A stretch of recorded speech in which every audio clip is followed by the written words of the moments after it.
And we'll just give people a few more seconds to trickle in.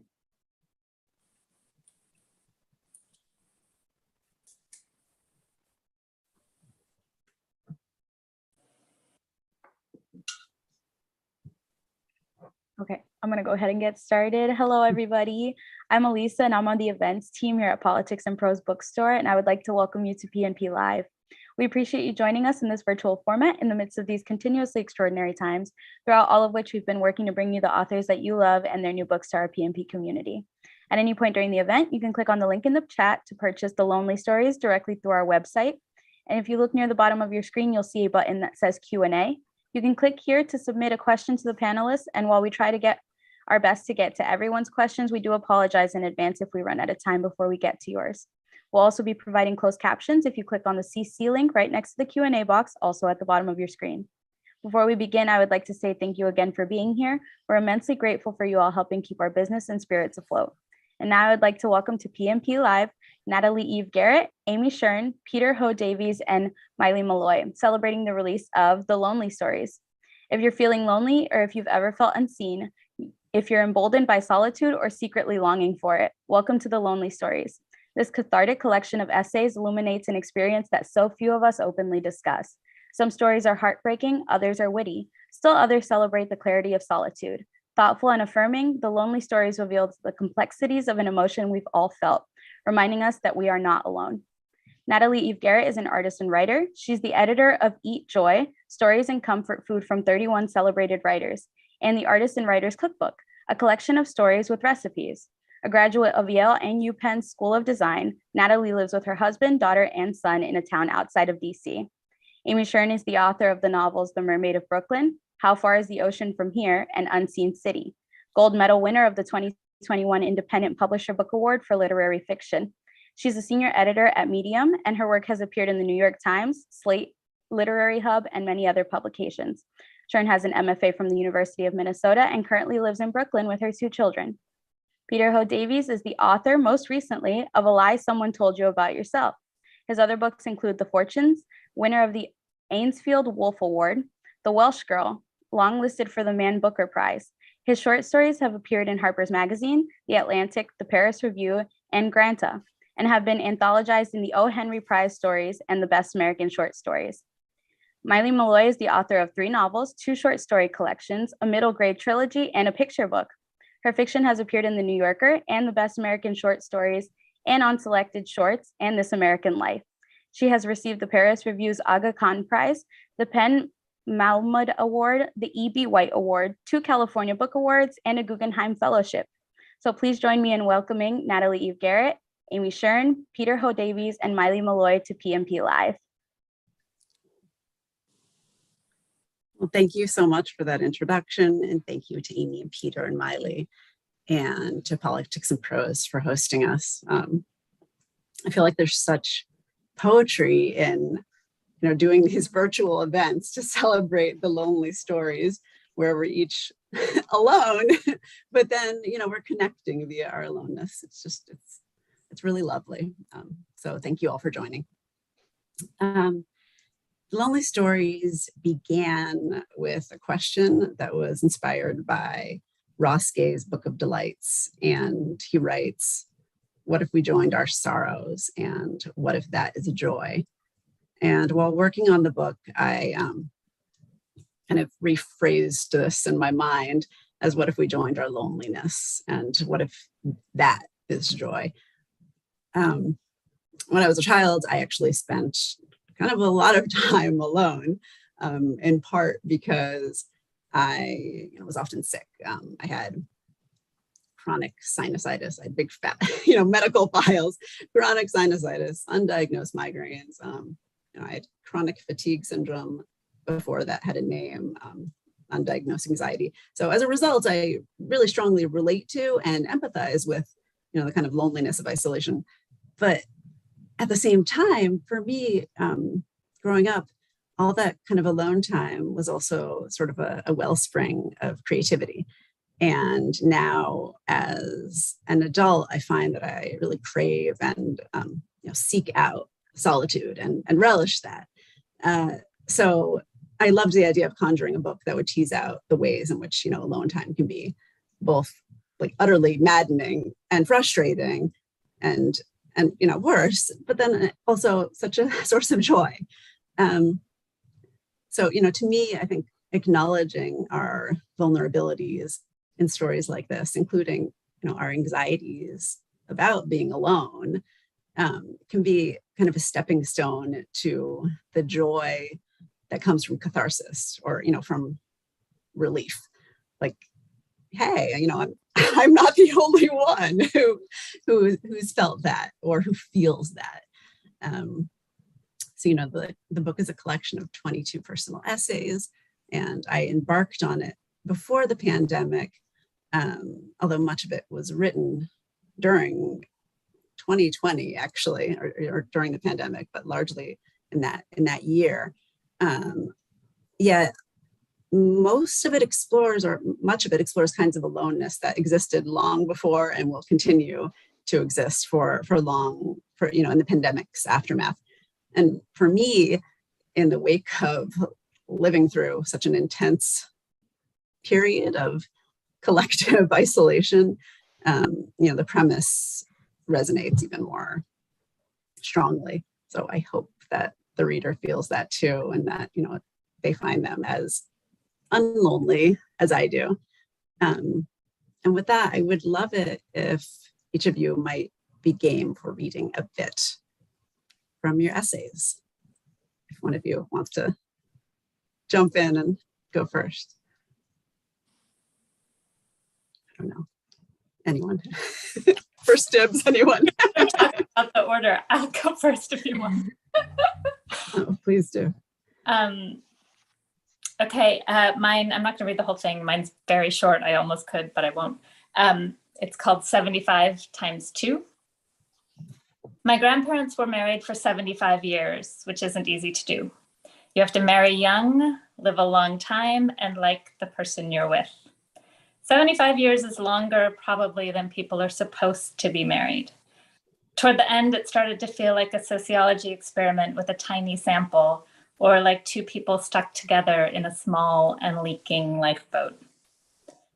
They met in college in Detroit. Ed bought a car for $25 so he could offer Lou a ride home, and they married in 1942 because he was going to war.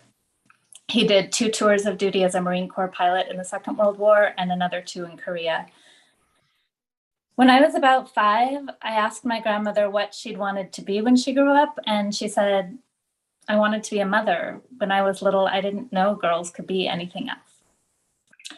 She was generous and gregarious, and she drew people in. In pictures, she is always laughing. Her black hair went white early, and she wore a Jean Seberg short.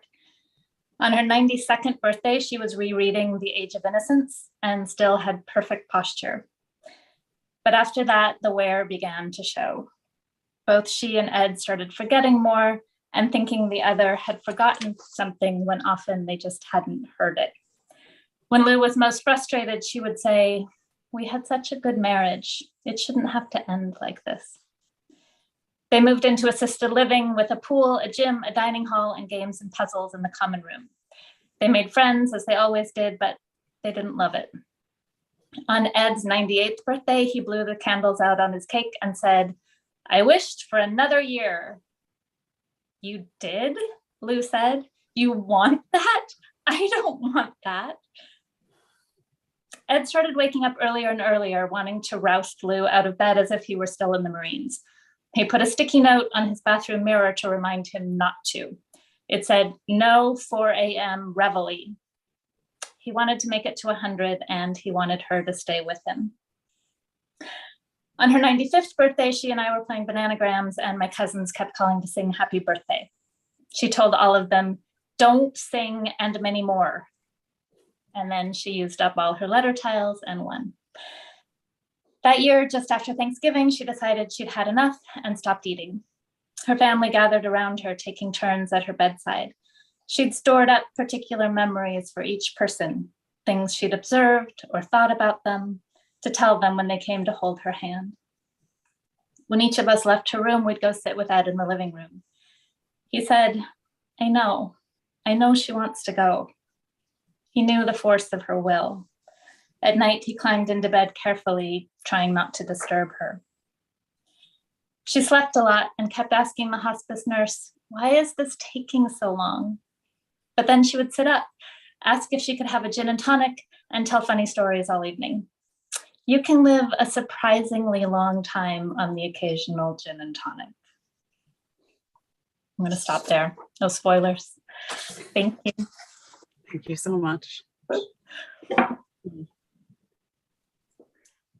Shall I jump in, Amy? Yes, go. Yeah, I'm just gonna read a tiny bit of mine. I realize, I think I was thinking this actually reading both of your two wonderful pieces in the book, that there are different ages of loneliness, perhaps in some ways.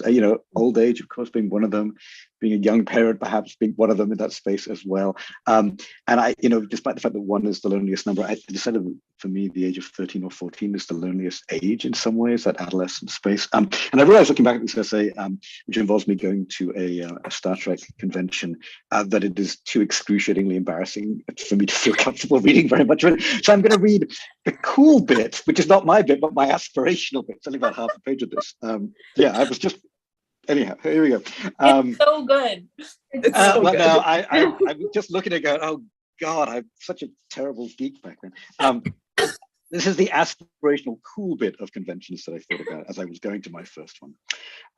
There's a telling image in my head, even now, 40 years later, something I never even saw a photo of, just read about. Harlan Ellison, also the author of the iconic Star Trek episode, The City on the Edge of Forever, at some convention, sitting in a plastic pyramid, writing a story while hundreds watch him work.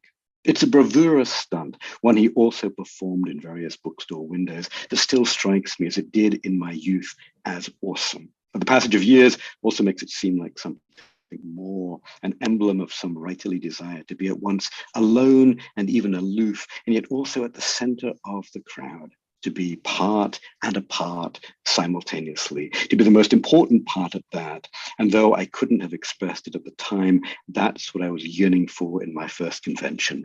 That's all. So, and then it just gets worse from there, basically. It's an experience. I love both of your essays so much, and I've miscalculated terribly by not going first, because now I have to follow those. Woo! They're so good. Peter, I've been to the Star Trek convention. I think we need to add like an hour to the end of this to discuss. Already made me feel, this is already a healing experience for me. I appreciate you saying that. Yeah.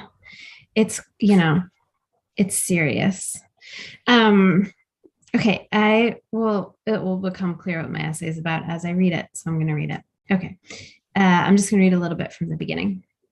Once upon a time in New York City, a 30-year-old Eastern European immigrant named Lillian Elling decided, like so many before her and so many since, to say goodbye to all that. For unconfirmed reasons, though there have been many guesses, including that she was trying to reunite with a lover or with a child, or that she just really hated the city, Lillian struck out from New York City to Siberia on foot. Allegedly, she was trying to reconnect with her people, exiled Eastern European Jews who had gone to settle the promised land of Siberia. The walk took her 3 years, but she made it, or almost made it, or spectacularly did not make it, depending whom you ask. Lillian worked as a domestic, or perhaps in the garment industry. She was poor and single and would never be able to save up the passage for a steamer back home, even in steerage. Instead, she took a bag full of bread and tea and some maps she'd hand copied from the New York Public Library and crossed from New York State into Canada. It was Christmas Eve, 1926, a brisk time for taking an extended stroll. Canada kept scant records of European immigrants at the time, so there's not much of a paper trail. Lillian never published anything about her journey or motivations, and she resisted people's efforts to interview or photograph her. But everywhere she went, she piqued people's curiosity. And by the time she reached Canada, newspaper and magazine articles were being written about the mysterious walking woman. Somehow she made it across the country all the way to the West Coast, perhaps by tracing the railroad tracks or occasionally hitching a ride on the train itself. She trekked up mountains and across terrains that challenged the most seasoned of hikers, and she did it wearing only a dress, ordinary tennis shoes, and a headcloth to protect herself from insects. She always walked alone. Her trip up the West Coast is much better documented than the initial cross-country leg of her travels because she walked up the Telegraph Trail, a rough footpath along the lines bringing telegraph access from southern Canada up to Dawson City in the Yukon Territory. What she didn't know was that the telegraph line had never actually been completed. By the time of Lillian's walk along the hypothetical telegraph, there were 5 open stations, one every 50 miles of what had been built of the trail, each manned by a lineman, whose responsibility it was to keep his section of the telegraph line in good repair. The trail existed in order to facilitate conversation, to join countries together, like an international tin can and string phone. It strikes me as a rather bald metaphor, foreshadowing the information age. Here is Lillian walking alone along a leap of imagination designed to connect people. Yet Lillian was decidedly not walking in order to connect with people. By some accounts, all she would say when the station linemen talked to her or tried to offer her assistance was, "I go to Siberia." She traveled holding a lead pipe as a weapon. So perhaps at this point she'd had experience being offered the kind of assistance she did not desire. On September 19th, 1927, when she showed up at the first cabin, the operator worried she wouldn't make it on foot so late in the season. Presumably, he tried to talk her out of continuing before what he did next, which was to call the local constable and have her arrested. The men decided to keep her in jail for the winter, charging her with vagrancy, in order, they said, to save her life. And why not? Men have long locked up women in prisons of various sorts with the excuse of protecting them from their own wild ideas. And I'll stop there. Thank you. Oh my gosh. So Thank good. you all so much. Oh, no, go. Yeah. Of course, I've read these so many times and I'm still like transfixed. Where am I? What's happening? I'm completely sucked in. They're all so good.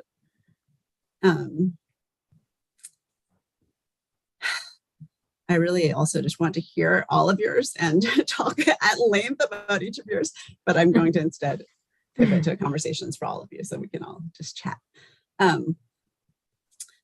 I was curious to hear what each of your reaction was when you first received the invitation from me, which I think was probably before 2020, but I'm actually not sure because in my last event, I was positive that it was during 2020 and I was saying that, and then everyone was like, no, before 20, and now everyone said it was before. Sure. I think my problem is that I don't remember anything before 2020 anymore. And so in my mind, it was all 2020. But I'm curious, like, what you thought when you got that email and, and then also other questions that, you can pick and choose, or if anything strikes you, but, if you knew what you wanted to write about immediately, or if there are other things you considered, had you explored loneliness or solitude or, other permutations of aloneness before? And, what was it like to write about it during the pandemic? Because I think that was the case for all of you, I think. So I don't. Yeah, it's funny you say that because I am struck when I was reading the whole book.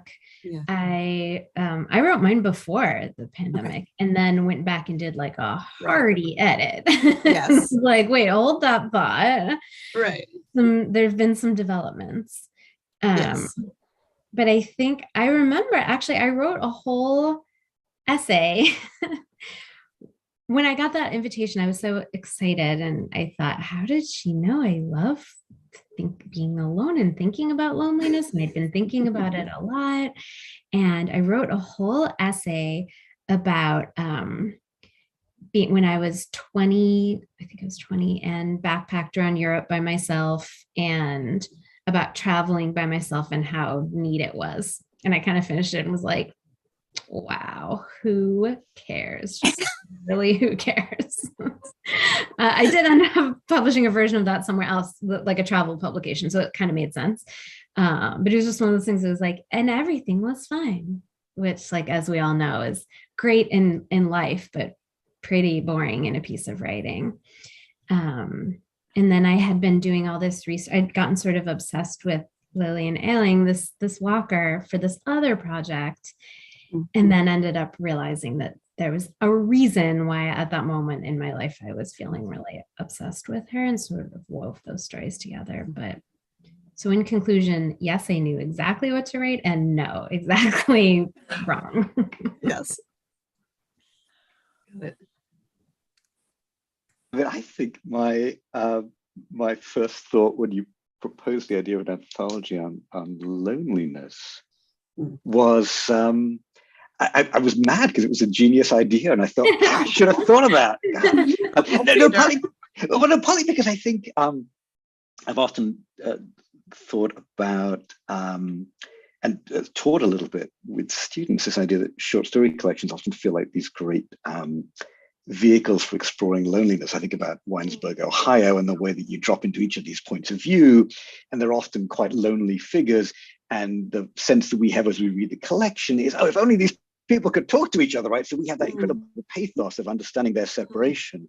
And then it's that strange paradox that I think is somewhere in the form of the collection. It's sort of that space between different narratives in a story collection, but particularly there in Winesburg, I think, of the paradox of us thinking they're all so lonely, but what they have in common is their loneliness, and that terrible sense of if only they could reach across that space. I think that's part of what's so heartbreaking about their books. So the idea of writing into this for an anthology felt like a perfect notion. And then I'm trying to think, I have a struggle with my memory too of a pre-pandemic moment. I think I'm sure I wrote this in part during the pandemic, and I think the fact that it's sort of about my youth in growing up in Britain, and even actually going to a science fiction convention, a Star Trek convention in my hometown in Britain, felt like a kind of yearning to move to America, the glamour of America, the community that it sort of seemed to offer.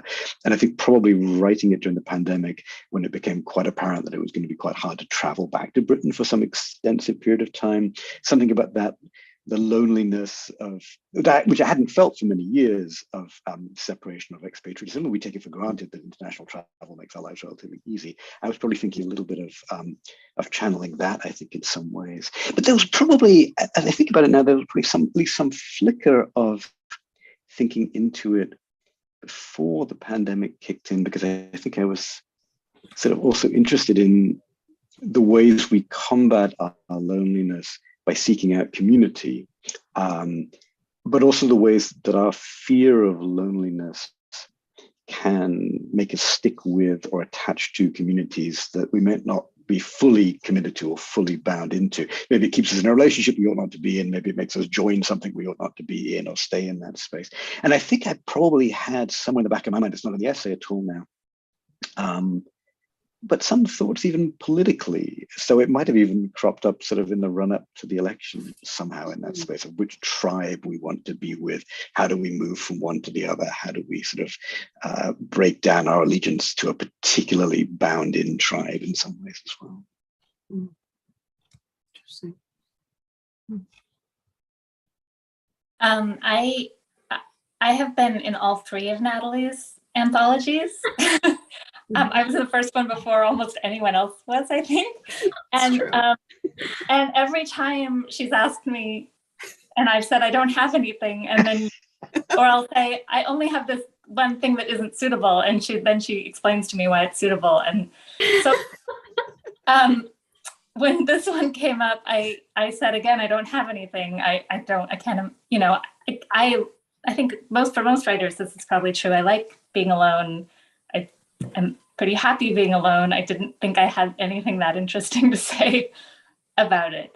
And then I went through this experience with my grandparents and the end of their lives. I know I said no spoilers, but we all need our way out of here. And they got out right before the fires that really completely destroyed where they live in Oregon, and then also right before the pandemic. And I was so happy that they didn't have to go through those really terrible times in the kind of, you get diminished returns in your late 90s. Yeah. So anyway, so I'd been thinking about that, and I'd actually written an essay. Melissa Ann Pinney had a book of photographs that had essays, and her photographs were all of pairs and the essays were all about pairs. So I'd written an essay called 70 times 2 about the stage when they sold their house and after they'd been married for 70 years and moved into a 55 and older condo when they were 90. And so this was kind of the update as 75 times 2. Nice. Yeah. But again, Natalie was like, yes, you do have something. And she kept emailing. And then I told her, all I have is this essay that's kind of connected to this other one. And she was like, yes, no, that's right. So Very good. Natalie, I'm always full of doubt. Oh my gosh. Yes. I was very persistent. I remember that. Oh my goodness. I'm usually that way. But the other two were such a good experience that I knew she made beautiful books. And so I wanted to have something, I just wasn't sure. Yeah, thank you.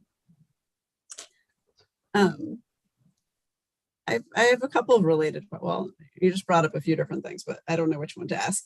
I'm going to ask 2 at once, and then if anything speaks to you, then you can, and if it doesn't, I'll just go to something else. But there are 2 things. Like, one, I was curious if your relationship to solitude and loneliness kind of changed at all while you were sifting through things while you're writing it. And then sort of related, I'm curious if the pandemic did the same thing, if it changed your way of thinking about solitude and loneliness. I mean, it kind of did for me, and kind of working on the book maybe did too.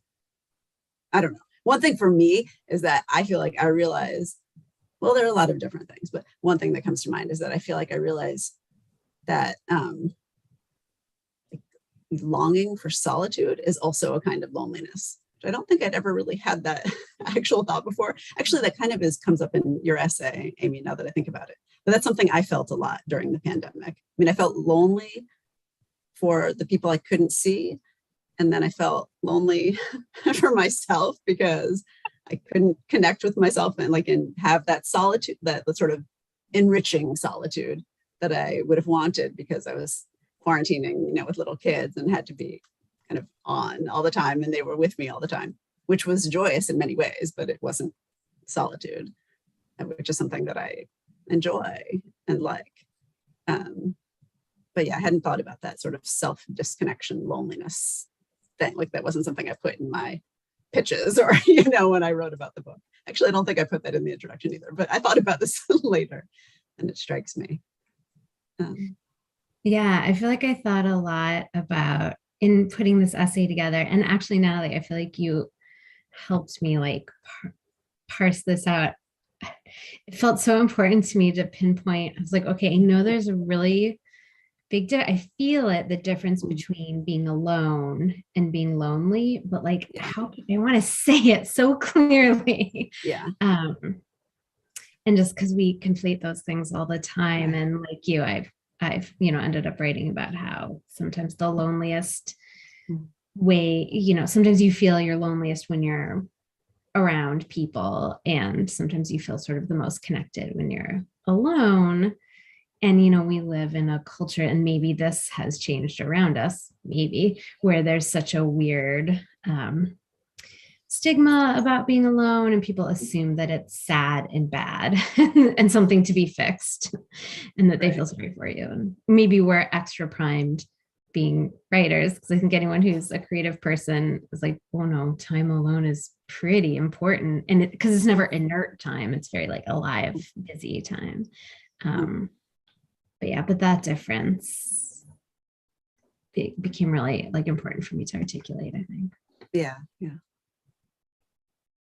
I wanted the book to do that, to kind of tease that out. So yes, I remember having those conversations with you, and actually with other people too. I was like, I feel like a lot of times when I was editing, I was like, do you mean alone now? Or yeah, right.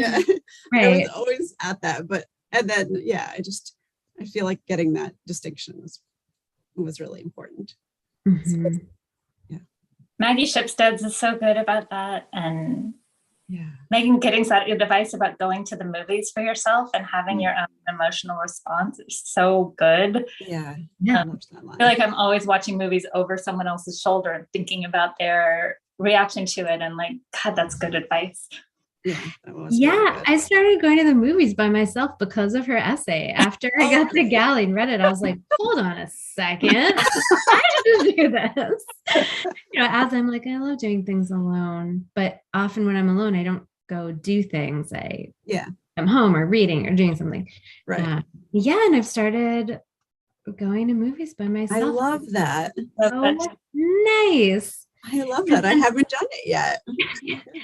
That's that quality of sort of being alone with others in ways that are satisfying, right? We can be by ourselves, Right. but in a crowd, or maybe not a large crowd, but a scattering of people. It's that sense, I think, sometimes of writing in coffee shops, right? There are people around us, but we're also alone in that territory. So the ways we pass it out, I think, seem really interesting. I mean, I think I was saying to lots of people at the start of lockdown that reading and writing are the original OGs of social distancing in a certain sense, right? And yet I think for lots of us that sense of social distancing is coupled by the whole family are in the house all the time, so in fact it's like social compression in a strange way at the same time. But I think I really did and I'd forgotten about this. I think it was something I was drawn to even in relationships. I felt like one of the measures of a good relationship when I was younger, just somebody I can be with where we can just be silent, or we can be sitting together and both be reading at different ends of the couch. The not need for any pressure to talk in a certain sense and to interact with each other.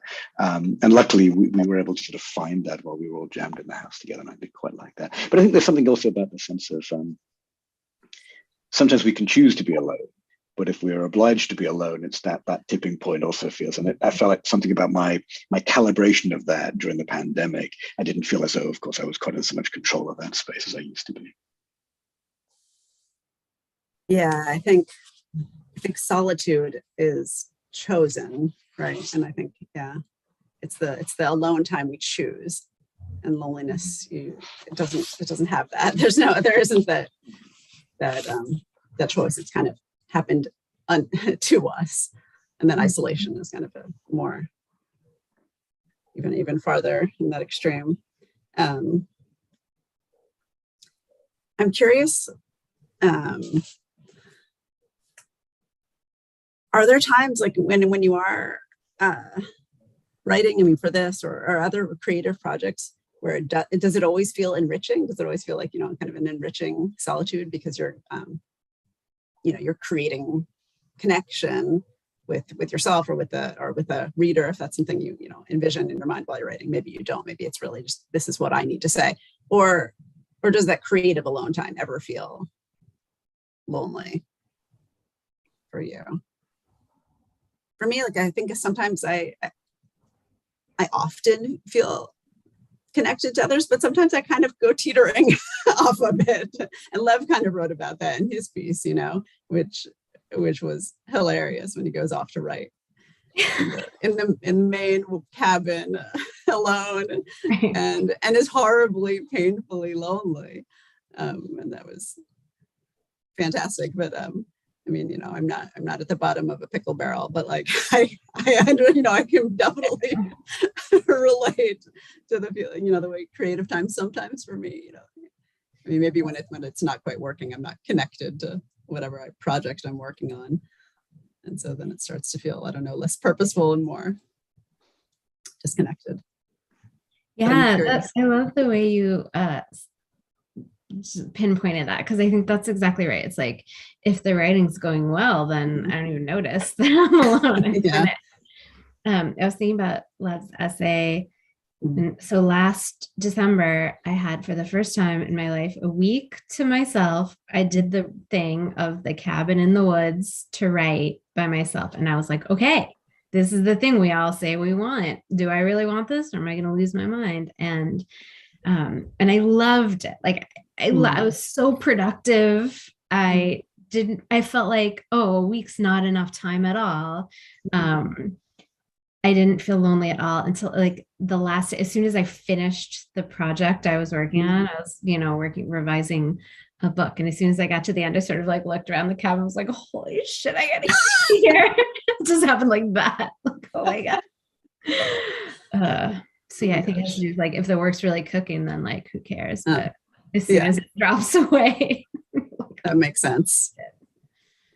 There's not some kind of weird dynamic tension, right? That we go to be alone somewhere, we sense it in some sense, and the act of the writing is an effort to connect, right? So the desire for that connection somehow coming out of our consciousness of being alone to do that, right? I think readers do this too. We go off alone to read a book, but we're trying to connect to characters or connect to the author who wrote the book in some ways as well. So maybe as writers, we learn that from the reading experience in a certain sense. Or maybe it's even a desire to connect with people who aren't the people in the room with me, right? I'd like to connect with these strangers. And so maybe that's a way in which I don't feel lonely when the writing is going well, because I have that faith in the reader as the invisible friend who might be out there receiving it. And when the writing is going badly, I don't have that faith anymore. And then it just feels like I'm in this echo chamber, and there might not be anybody who ever sees this. And maybe that accentuates that sense of loneliness. But I admire Amy going off and doing the cabin in the woods thing, because I just can't.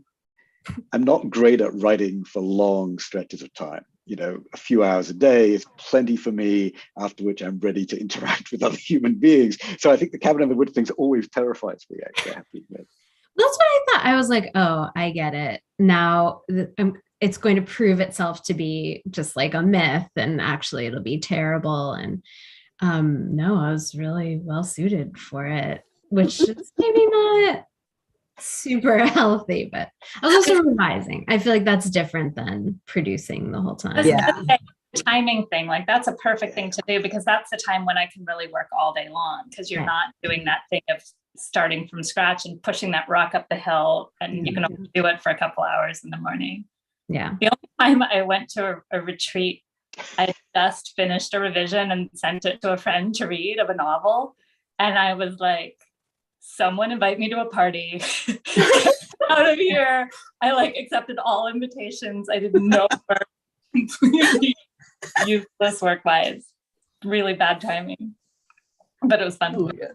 But I mean, of course, sometimes that's part of the work too. You need to take in things. Sure. That's true. Oh my gosh. I relate to all of this more as a painter. I often feel like I'm like, wow, I'm the visual artist in the room, but I always feel that way when I'm around. Yeah, especially all these brilliant, highly verbal writers. I'm like, I'm just a painter. But yeah, I definitely, when I'm starting a painting, it's desperately hard and not necessarily lonely, but I'm often quick to feel like it's a complete failure and I'm a complete disaster and I don't know anything and I don't remember anything and I'm doomed. But then, maybe hours later, or, maybe it's not till the next day, and I'm like, I'm in it. And, I'm inside the painting and, it's this portal and I've just jumped in and all the colors and everything is enlivened. And even when I walk away, I go upstairs to get some tea and the colors of the lights are, they're jumping out and the whole world is electric. And then there's that connection. And then, when it's gone, it's lonely. So it's kind of all the things, but I relate, but from the inside of a canvas perspective more than writing.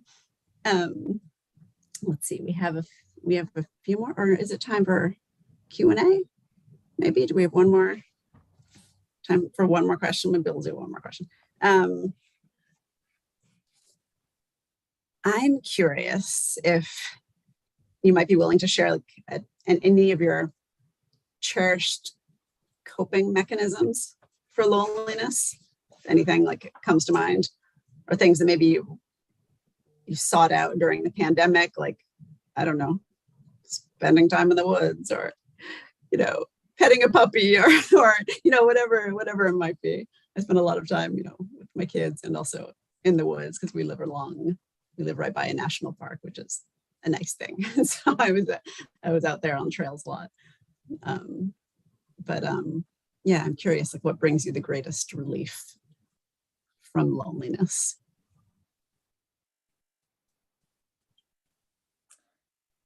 Or what surprises you the most about loneliness? That's another way to look at it. Or solitude, if you'd rather answer on that note. Ask about that feeling that you guys were describing of it's not working, it will never work.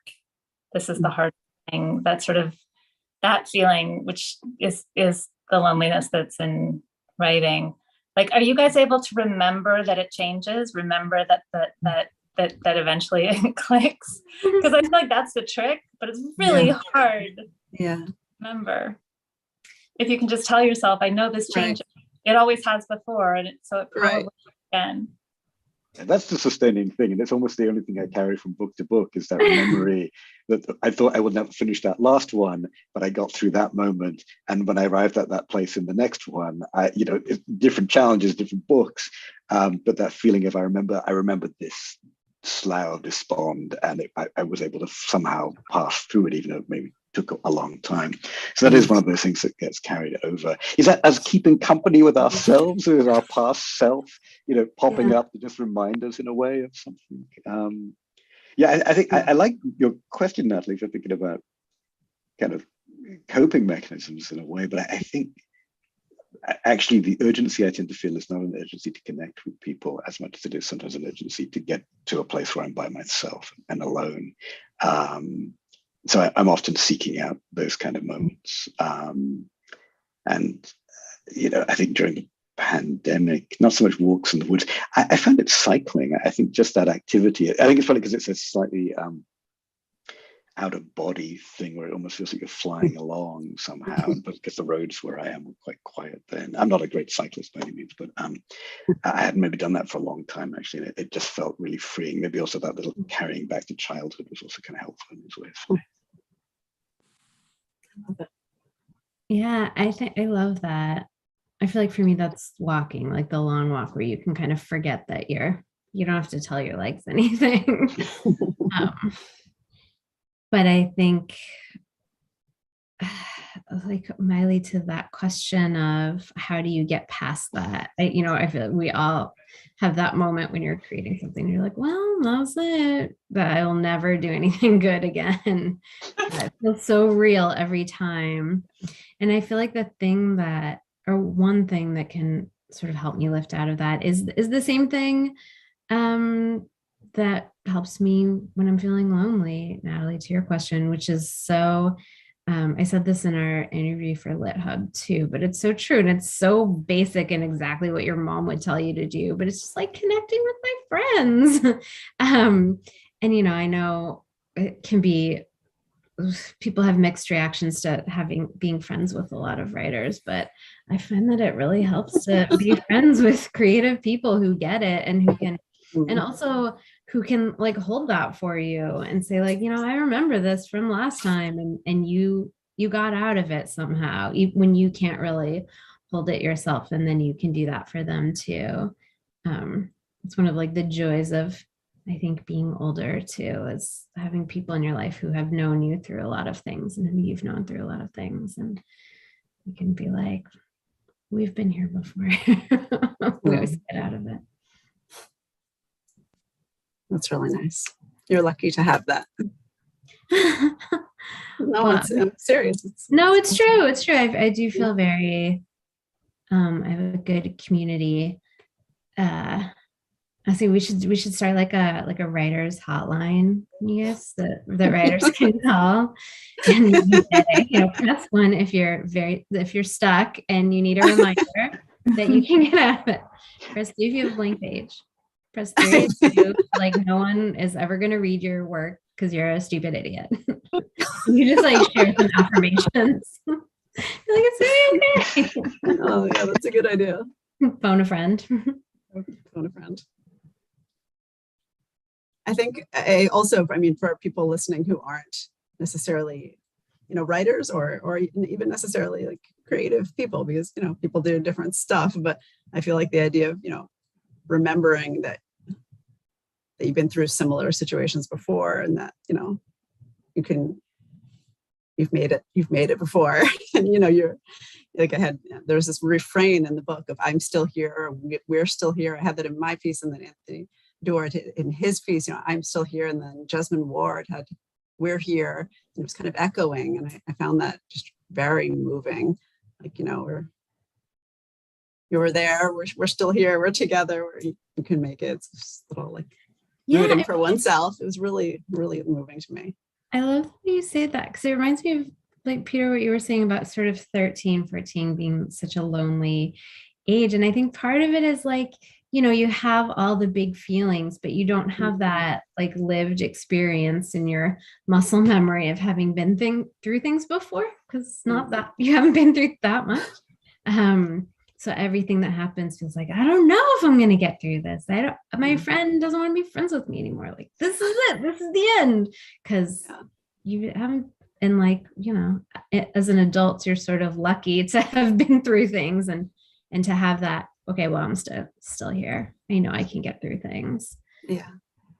I think even as an adult, we forget sometimes too, or at least I do. We'll call the hotline. You need that reminder all the time. But it's good when it's there for us. I think it's time for questions. I don't know what we have going on. So we have a few questions. There's some good ones in here. So the first question is from Alina, and Alina says, "Hello, thank you to the writers for being here and to PNP for hosting the event. Thank you for coming. My question is about the connection between loneliness and being a writer. Do you feel that your identity as a writer feeds into feelings of loneliness or vice versa? In other words, does being a writer ever make your loneliness feel larger or make you feel isolated from others?" That's a good question. I mean, I think it can make you, I think it's a real chicken and egg thing. Did we become writers because we're weird kids who spent a lot of time alone reading, going to Star Trek conventions, or vice versa?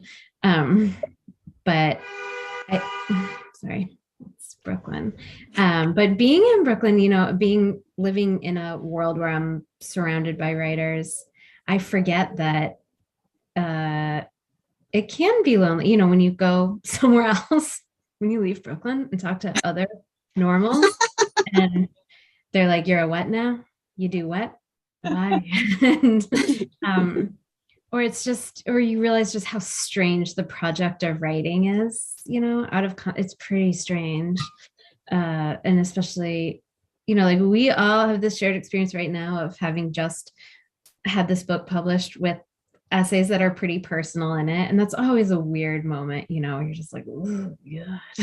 Like, "Here, everyone look at my underwear." And also, like, I hope you are, because I want you to buy the book and read it, but then also don't talk to me about it. But let's not. So it's a weird, you connect with people by sharing your stories and sharing your writing. And then also it can set you apart from, I don't know how other people deal with life in the world. Better ways, I think. You give me a little flutter of regret that I published this. Therapy. Yeah. Actually, what am I doing here? I'm done. I think that sense of the loneliness of the writing life is something that because I teach in an MFA program, one of the pleasures every fall is to see groups of young writers come together. And I think, I'd like to hope that we help them as faculty with our teaching, but I think the greatest gift is them just coming together and feeling that they're not alone in this endeavor. And the excitement of that, the thrill of it. I even encourage them to some degree to hang out with each other. Don't feel guilty about socializing, because there's some value in that. I think there's something that shared endeavor that is really empowering and exciting to them, I think, in lots of different ways. I think it's interesting because I think often people come in, I certainly would feel this when I was in graduate school, and even at writing meetings or conventions, whatever it might be. I think that writers are not just antisocial, but maybe because of that, and maybe I should only speak for myself in this regard, not the most socially adept human beings in the world, right? And so when they come together, and I feel this strongly myself, there's that feeling of, there's a group of people, I've got to interact with them. How do I do that? And one of the things I say to them is, remember, everybody here is a social isolate. So actually, when you come together, it's not noticeable anymore. And these are your peeps, and you will be fine in that space. So that's something that's very, that's also, I think, quite empowering in lots of ways. Yeah, for sure. Yeah.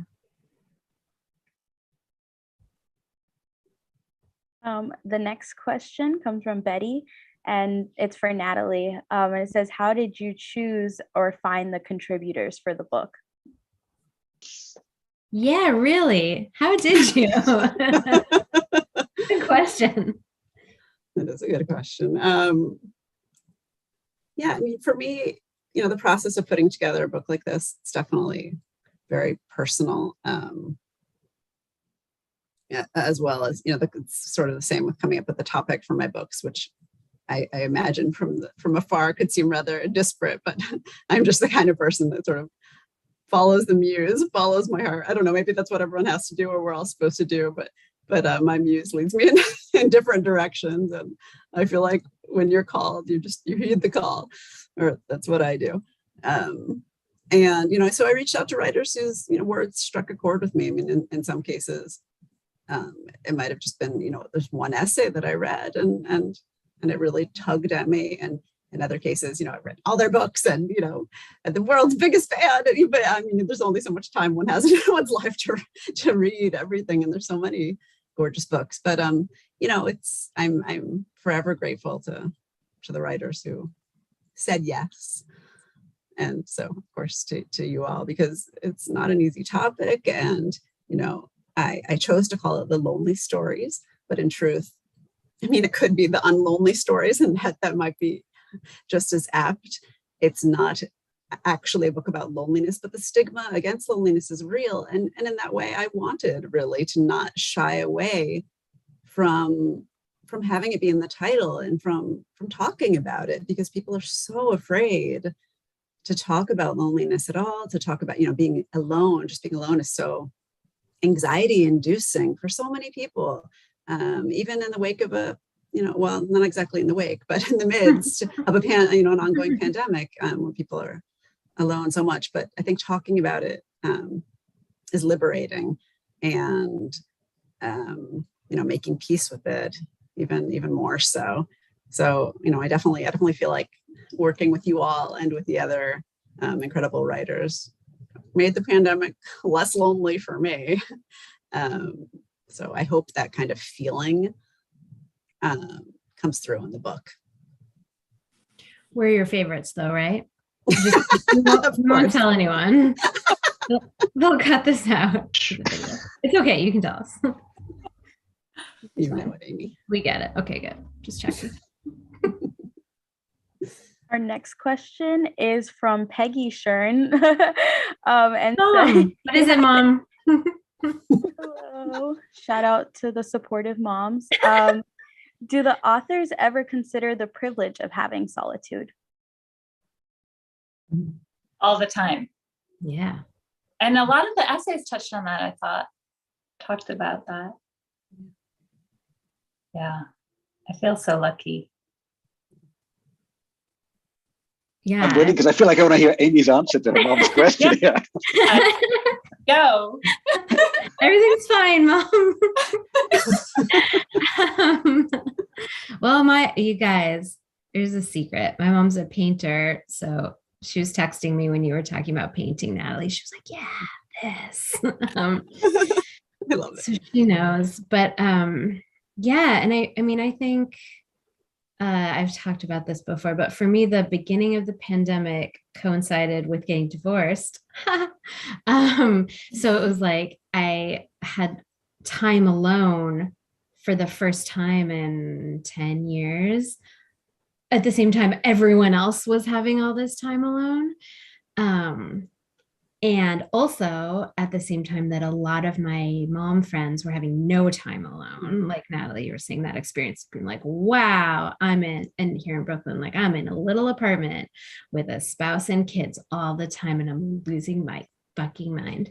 And I felt very privileged, weirdly. I almost felt like I couldn't talk about like how great it was to have time alone, or people would ask me if I like working from home, and I'd be like, oh my God, I love it. It's so great. And I love having my kids in remote school. It's just amazing. We can have lunch together. It's so fun. And then I'd have to couch it like, oh, wait, sorry, they're not here all the time. To be clear, I have every other weekend to myself as like a little mini writing retreat.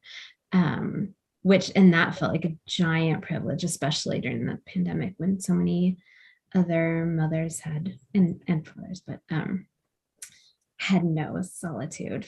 And I felt very balanced. I got a ton of writing done. I was like taking naps. Like I felt very privileged. And she texted me. Let's see what she said. It was a good question.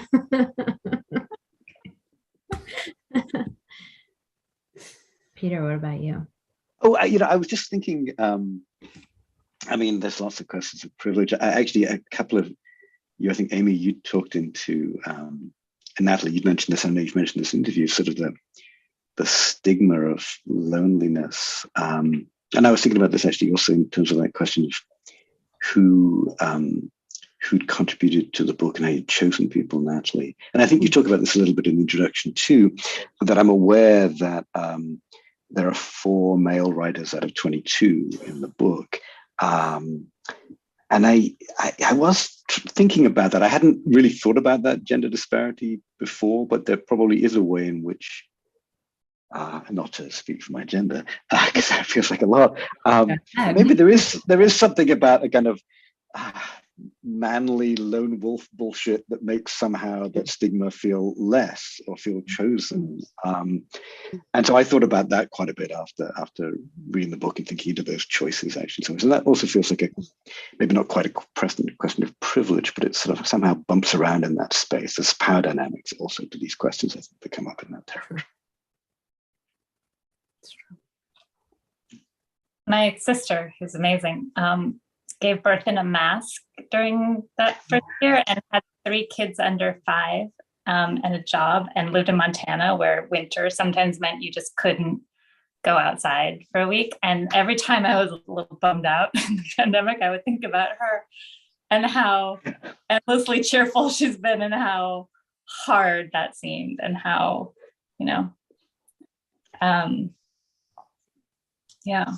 the alone time is really good and lucky. Yeah, and I felt privileged to have a teenager who was fairly self-sufficient during that period, as opposed to what it would have been like had he been younger, I think, in some ways. You also reminded me, Amy, about, Natalie, you were asking about strategies to deal with either the loneliness or maybe finding the solitude. I think we ended up with a kind of shift system. I would get up at 6 a.m. and have a few hours before everybody woke up. My wife would often stay up much later than I did, so she would have some hours at the end of the day. So we'd sort of swing shift the loneliness, or the swing shift the solitude in some ways as well, which worked pretty well. Yeah, we did that too, actually. I'm the early one. My husband's the late one. So, yeah. I guess my kids are the youngest ones, I'm realizing, because my kids are, a little tykes during the pandemic. So not as little now. But yeah, I felt like they needed a lot. And it was good to be there to give it to them. But it was hard too. Yeah, I was talking to a colleague who doesn't have children, and I was saying, oh, no, but I'm lucky because my kids are old enough that I didn't have to be logging them onto Zoom school, and they kind of managed it themselves. And she was like, you know that all you parents, you all say, I'm lucky. It could have been so much worse if my kids were some other age. She was like, everyone I talk to says that. If you have little kids, you're like, oh, thank goodness I don't have, a teenager who just doesn't want to be in the house with me and is whatever. And people who have older kids, like, thank God I don't have toddlers. It's just, I don't know. It made me feel, I was like, what's that? Our brains are good at rationalizing and yeah. Like to do that. That's really right. Like, oh, it could be so much worse. I'm fine. I got it. Mm-hmm. That's a good coping mechanism, I think. Mm-hmm. Yeah, that's really smart. We're getting close to the end here. So this is going to be our last question from Melissa. Melissa says, how does this book feel or read differently than your other anthologies in terms of writer's craft or some other quality? Question. Wow. In terms of writer's craft. I mean, I definitely knew when the topic came to me that it would feel different, because I wanted, well, just in a really basic level, I wanted longer essays, because it felt like the topic warranted that. And I knew I wanted a collection again, that was, because I think, anthologies, I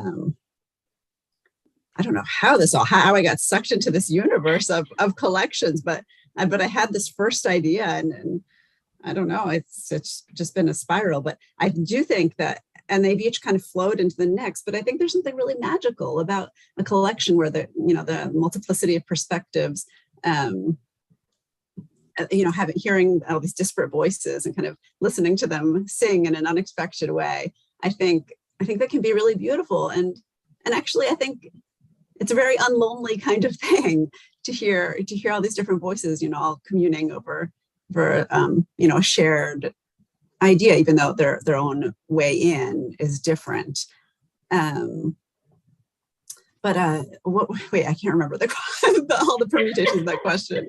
If the This craft one doesn't have any recipes. The other ones have recipes. No, you're right. On a basic level, there are no lonely recipes. I guess we could do Lev's pickles, but that's, Cooking for one. We could have just had a lot of cooking for one. That would be great. Cooking for one. No, there is a book actually like that, but no, I didn't want to make that book. That's been done. So, yeah. All right. Well, that's it for all the questions. I just want to say thank you, Natalie, Peter, Amy, and Miley, for being here with us tonight, for taking the time to join us. I'd also like to thank the audience here today, as your patronage is what allows us to bring you programming like this. And we would not be able to continue to host these types of events without the book sales to support them. So please support our panelists and Politics and Prose by using the link which we've posted a few times during the chat to purchase The Lonely Stories directly through our website. And be sure to keep it. Yeah, there it is. That's what it looks like. Now you know. Pretty. It's a really pretty cover. Oh, yeah. Okay, Natalie is 2. I'm sorry. And also be sure to keep an eye on our website for any current event listings, as we have plenty of excellent events to attend virtually and now in person, thankfully. So thank you again to everyone for joining us today. Keep well read and have a great